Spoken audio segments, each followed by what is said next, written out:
Hey, welcome to the Strategic Success Podcast. I'm your host, Courtney. Thanks for tuning in.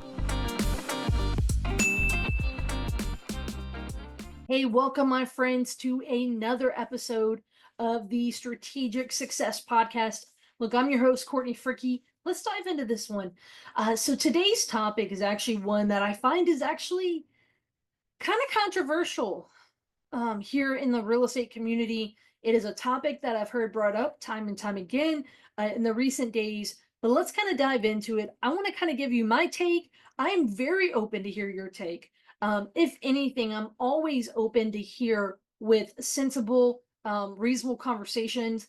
So let's jump into it. So I want to talk to you about the ethics of marketing to someone in a disaster area. So recently they had the Los Angeles wildfires, right? That obviously is massive destruction. I mean, look, I'm a New Orleans baby. Like, the level of disaster that happened with Katrina, most people who are not from here don't understand, right? And that was probably the biggest disaster of, really the last recent decades. Obviously, we've had Helene recently that caused a lot of damage. And then now these fires. Obviously, there's been a ton of other disasters, unfortunately, right? But just talking about magnitude of it, for sure, these LA wildfires, I think we don't even fully know what this looks like. And it's super sad to hear. I mean, I've been checking in on my LA friends, making sure they're okay. Obviously, there's a major housing crisis going on now. And then, people are trying to find solutions. It's still very early on in the process. But similar to what happened with Maui, that I don't want to say politically, the politicians, like, so the governor, mayor, different folks have said that basically fighting against what they call a land grab, basically investors trying to scoop up the properties when people are basically at their worst. So let's kind of talk through the ethics of that. So now, for those don't know, I consider myself, and if you're watching this video, I am showing you my magnetic little name tag, and it says Courtney Fricky, solutions-based real estate investor. This name tag was something that it kind of took me a while to arrive at, because I felt, foreclosure specialist wasn't enough. That was too niche. I do more than just that. And real estate investor, way too vague. Did not do it justice. And so I came up with that solutions-based real estate investor, because truly what I do is I'm like, hey, if there's no problem for me to solve, there's no reason for me to be here. So I'm very solutions-based, and every seller I'm dealing with has a problem of some sort. All right. And as someone who stopped foreclosures for the last 10 years, it's important to kind of keep that in mind, is I'm often dealing, with people whose backs are against the wall, they're, whatever the situation may look like. So with that as a backdrop, I absolutely understand that people need solutions, that they may say, hey, I do need to sell. I do want to sell. I want to move on from this. So with that being said, I understand that we as investors can actually ethically help people sell their property, especially when they have a problem. Here is the issue, is when there's a natural disaster. So for example, let's just say they never missed their bill, they're not going through divorce, someone didn't die, this crazy life event happened to a region, right? So not just to one family on the street that, the family member passed away, the owner passed away, or, this one house on the street that's facing foreclosure. I'm talking the entire street faced, damage from the fires or whatever. And their life changed in an instant. That is what I'm talking about, is like that entire area is facing their, a very huge change in what's going on in their real estate market. I mean, we're seeing a lot going on over there.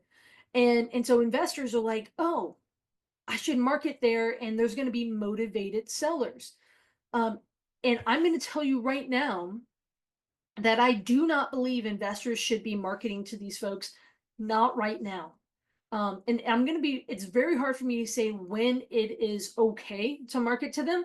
But let's talk through this conversation here. And again, I invite your feedback because here's the issue. The majority of investors who are wanting to reach out are investors who are what we call virtual. And virtual investors are someone who live in, let's just say, a Charlotte, North Carolina. They see on the news that this is happening in California. They don't really invest in California, but they're like, hey, let me do these we buy houses, phone calls, signs, letters. I mean, can they even receive mail right now? Like, that's a cluster. But like stuff like that. Let me do some targeted social media SEO, whatever. Click, click, click on the computer. Um, Not my expertise. But let me do some ads toward that area and let me go find the motivated sellers. The issue I have with this is when capitalism, right? When capitalism doesn't have ethics, it can often know no bounds and it can be predatory. You've got to be careful. You've got to be careful that I'm a firm believer that you should be showing up there to help, right? Like your intention should be to help. But a virtual, and most of the time they're wholesalers, and so that's a different bone to pick. Um, when they're virtual, I don't actually think most of you know how to help, right? Like, first of all, did you know that when a natural disaster is happening, that because so many people are trying in that area to either call emergency services, they're trying to, arrange stuff to happen, they're trying to contact loved ones to see how they're doing, check in on people. Did you know that cell service can actually be really tough during that time? Whether it's the actual cell towers that are down, electricity is out, whatever that, just high volume. Um, First of all, did you know that? Very common. I've been through many hurricanes myself, and I've actually done, search and rescue um during what was it, 2018 and Hurricane Michael. And so there's a level there that people don't realize this, right? So number one, that's going on. When you reach out too soon, God, these people are trying to figure out the status of their home, not whether should they sell. And most people don't understand the timeline. Natural disaster happens, right? There is a period of time that people still have to figure out, what's going to be the decision with insurance. You're like, oh, Courtney, a lot of people got dropped right before that. There could be a decision that comes out that basically, who knows, because that was such a major crisis issue. Who knows what may actually happen? The governor may step in, the government may step in. I'm not asking them to, but in this day and age, it's such a major issue. I could see that happening, potentially, right? And so let's just say they have insurance. They're not going to have a decision from insurance. I promise you, they're not going to have a decision from insurance, immediately. It takes some time to go through the insurance process. And so, that's a whole thing, right? And then they're going to get the results of that from insurance. And then they've got to make a decision. Do they take that money? Do they try to renovate the property or rebuild the property themselves? Do they take that money and say, hey, it's not enough, but now they have to fight with insurance? That's usually the case, by the way. They have to fight with insurance to basically try to get more, right? And then on the other side of that is, or do they take that money and decide they're just going to sell the property as is? That's actually a really big deal. It's really going to depend on a lot of factors. And so these decisions, again, it's so early on. Many of them are not even to the point where they've gotten that decision yet.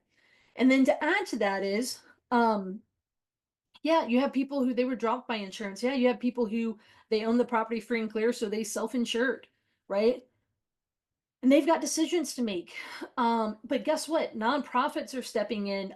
Government, entities are stepping in, like the SBA, and different things. Again, I think the government's going to step in, may step in some other ways. Who knows? But again, people may say, "Hey, I'm trying to figure out what's going to happen for my region," or "If I sell this, where am I going to go? What am I going to do?" But let's just go from there. Let's just take that and say, here's the other big issue that I have. My other big issue is that most of the time, again, when they're virtual, you don't actually know how to help these folks. You don't know the insurance process. You don't know the issues going on. And even then, like, for example, I had a few podcast episodes ago where I was talking with Joey Long out of the Tampa area, where he was talking about how both Helene and Milton hit, his market. And by the way, when one of those hurricanes was hitting, he's a landlord. He said 6 phone calls, something like 6 phone calls while the storm was hitting, asking if he wanted to sell. That is, and I'm gonna say this, fucking disgraceful, right? And they were all out of state people. And it was like to the point that literally the hurricane is happening and that's happening. Man, that boils my blood to like the nth degree. Because again, that is capitalism without, empathy, without wanting to help. That is just capitalism with greed. And you're just trying to be, at that point, you're just predatory, right? The storm hasn't even freaking happened. Then on top of that, so then you get, again, they're marketing like crazy. They don't know how to help. Well, guess what? In the Tampa area, there's this major rule that it's called the FEMA 50% rule. And I'm not going to dive into it, but that's a major rule. So if you don't understand what's going on into that area, number one, you could be buying, if you're the buyer yourself, you could be buying a bad deal. If you're like, oh, I've always wanted to own in Los Angeles, but you go do that and you have no idea what's going on locally, you could buy a bad deal, right? On top of that, you don't know how to actually help the seller. And Joey, we did that interview because he made for many reasons, but one of them, he's made a post that said basically that he was like, don't sell your house without being informed. Again, he is a local investor who does the We Buy Houses marketing to his local market. And he literally said, he made a post on social media, please do not sell without being informed. We can help you get informed. We can give you referrals for contractors, for insurance adjusters. We can help you get informed on the FEMA 50% rule. And he was like, hey, we want to help. And basically, you can go back and listen to that episode, but he was like, at the very bottom of the list is at the last resort, you can then, if you are going to sell as is, we would love to help. But he led with helping. But there's so many investors who are just, again, they're not trying to help. They're just saying, hey, if they'll take a low ball offer, I'll do it, right? And what you're doing is going to someone in the height of their emotion, and trying to have them make a very large decision. And again, that is predatory. And so it takes, in the same tongue, I understand I'm dealing with people in highly emotional situations, foreclosure, divorce, death, all that, but lead with educating them. Let me point to you a book. If you're not new here, you've heard me reference this, which it's called Extreme Trust by Don Peppers. And it says honesty as a competitive advantage. Basically, what Don said, I read that book in 2020. When I read it, I put it down and I immediately went to my processes in the pre foreclosure, basically, world of what I work in. And I redid it because basically there is a message in that book that says, don't let your best customer or ideal customer be an uninformed customer. And that is my issue, is so many people, so many investors who are like just making a lowball offer, and they're like, they don't care if their customer is informed or not, right? I'm not asking you to be their fiduciary and basically get them top dollar. What I'm trying to have you do is think about being a good human and make sure the person on the other end of the table is not blind to what their options are. I can fully inform the client. Look, I literally had a seller who I told her one time, I said, my offer is $93,000. But if you clean up this place and list it with an agent at 130,000, I think you will sell it. Literally, all she had to do was clean it up, remove some items out of it and just clean it. I'm not saying do repairs. I'm not saying, and literally she was like, her sister was like, no, she's not going to sell it to you for that low. And you know what? She called me days later, and I was very surprised. She called me days later and she goes, Courtney, I want to take your offer of 93,000. I said, why what changed? I thought, I heard your sister very loud and clear when she was sitting next to you. She said, yeah, but my sister refuses to actually help me. And I said, but look, take some money, hire someone to clean the items out, to do the deep cleaning of the house. spend a little money. I promise you, you will make it back, right? If you go, if even if she spent just a few $1,000s or a few $100s, she could maybe, and she goes, Courtney, I'm done. I don't like I understand that I was going to take a haircut and I'm fine with it. Thank you for letting me know my options and I'm making a fully sober decision here. And so there's a level that all day long I advise seller of their options. And again, very clearly can be not an easier, but it will take some work where they can get that up. I don't want my best client to be uninformed. Hey guys, Courtney Fricky here. We've got Aussie Steve. And look, if you have a deal that needs to get moved, Southeast Louisiana, even in South Mississippi, we're your folks. We are the largest dispo company, really in the greater New Orleans area, even Southeast Louisiana. We have great contacts in South Mississippi as well. Steve, why do we move more deals than others? Just we're very deep in this market, so Greater New Orleans can be really confusing for national wholesalers. The comps are hard. We change block for block. We got flood zones. We get a lot of hurricanes and the likes, and just a lot of the national platforms don't have the buyers on their list. So we are deep with buyers, but we're deep with relationships, which is really important in this market. So we'd love JVing with out-of-state investors. Like I said, we do a ton of business with other investors. So go to homebuyerlouisiana.com/Courtney, fill out the information, we'll get in touch with you and we'll move this deal along. So my issue, especially with the out-of-state folks who are wanting to virtually market to these folks in Los Angeles, or whether it's Maui, whether it's Western North Carolina, Tampa, wherever, is that they don't actually know how to help someone because they don't know truly what's going on actually on the ground. And so do you know who's going to win in these situations? It's going to be the freaking helpers on the ground, right? Like Joey Long down in St. Pete, Pinellas County, Tampa area. He's on the ground going door to door and helping, right? He's got a referral sheet of different adjusters and contractors that are good and reputable who that the seller can reach out to, right? Trying to actually help, right? And look, after Katrina, it's not a big known fact, but there was a handful of guys who moved. They moved from a few different states, mostly Florida, to the New Orleans, moved their freaking families to the area, and literally uprooted their lives, came to the area, learned what was going on, and started helping and were able to do deals in the market. If you truly want to do deals in the Los Angeles area, I freaking encourage you to go move there because then you will know to actually how to help because you're going to be rooted in the area. You're going to know firsthand the issues, right?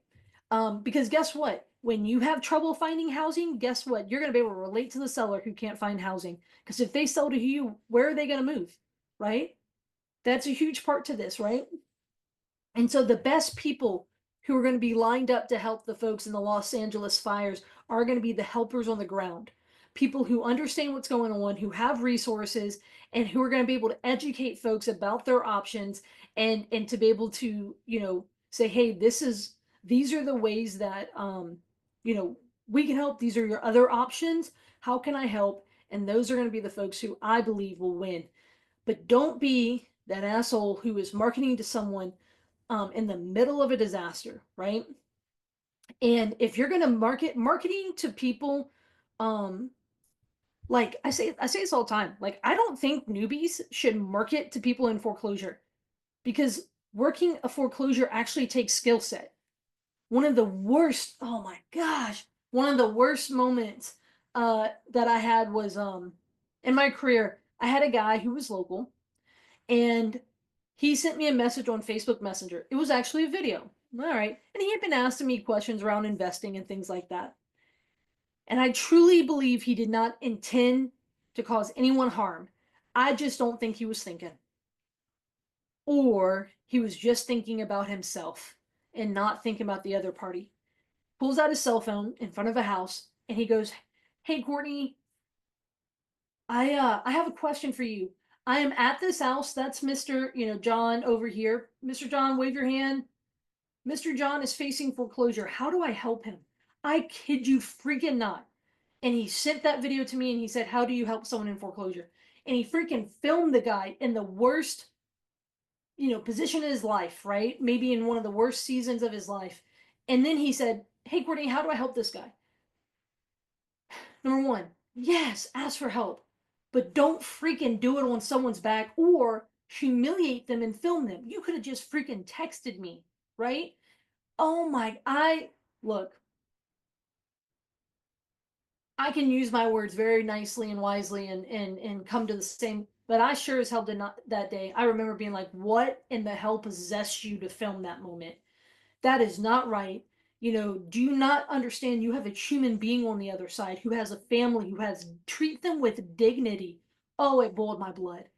And I'll never forget that. But people telling folks, oh, you know, newbies should go do this. Look, you know what? If you want to deal with people facing foreclosure, you should actually go spend some time learning how to solve someone's issues in foreclosure related to it, right? If you want to work with people in disaster, you sure as hell better spend some time learning how to help folks in a disaster. But no, people are chasing the bag. They're thinking about themselves and they're like, I'll just learn off of someone's back. I'll just learn as I go. But they're not thinking about the other human, the families, the memories lost, right? The emotional damage. Look, I have trauma from Katrina, like legitimately, to the point that when major hurricanes hit, especially when they hit nearby, I have struggles sleeping, right? There is a level there is a level that when a major disaster hits an area, that area is marred for a very long time. I live in New Orleans. I still see Katrina houses all the time. So Katrina is this is the 20th, this 2025 will be the 20th anniversary. I think the last Katrina house that I walked was not gutted, and I think that was 2 years ago. Isn't that crazy? Not gutted 18 years later. So, guys, let me just say this. There is a way to do this business right, and there's a way to do it wrong. And look, you've got to think about the other person on that side. You've got to show up to help. Look, be a helper, not a haggler. Uh, don't be a don't be a doofus, right? Man, this can boil my blood. So, what do you guys think? I mean, if you have a legitimate argument to basically the ethics of reaching out to someone when a disaster is happening or when it's very very very fresh, I want to hear it and I'm open to hearing it. But don't just say because Courtney I can make money doing it, because don't. I want to encourage you, if you are thinking of marketing to them, please please first of all do it by design, and don't just do it because you're thinking about the money you can make. You better be doing it because you're committed to helping that area. And I would encourage you to go help first.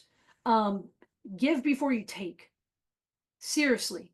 And let me just end there because I real estate investors, maybe if you're listening to my podcast, look, my conundrum with ethics within the real estate investor world is nothing new. I believe you can be a real estate investor and have ethics. Um, but at the same time, I believe there's some investors out there who for sure wouldn't know ethics if it slapped them in their face. And so there's a level that of course I'm going to keep talking about this because no one does. I swear no one talks about ethics in the real estate investor community except for maybe a few people. Shout out to Ryan Dawsey with ballpoint I think it's ballpoint marketing. I don't do direct to sell and marketing, but and some he's got some other stuff, but Ryan Dawsey, shout out to him. If anyone knows him, and I would love to have him on my podcast, if anyone can make that connection. But he's one of the few guys who I see talking about ethics, and I really appreciate that because, again, it's so rarely talked about. And so when I see it, my hat's off to him. Um, Guys, you can do good business, but you do not have to do it off of someone else's back, right? I truly believe, as Zig Ziglar said, you can have everything in life that you want if you just help enough people get what they want. And so I'm going to end on that note. Appreciate you guys tuning in to another episode of the Strategic Success Podcast. I really am open to a dialogue. Look, if you guys aren't aware, I am doing one video a day for the first 100 days of 2025. And you can check out my YouTube channel. There's a playlist over there. Or if you're listening on any of the podcast platforms, you'll see them numbered like today. If it's day 18, it's 18 out of 100. You'll see them numbered.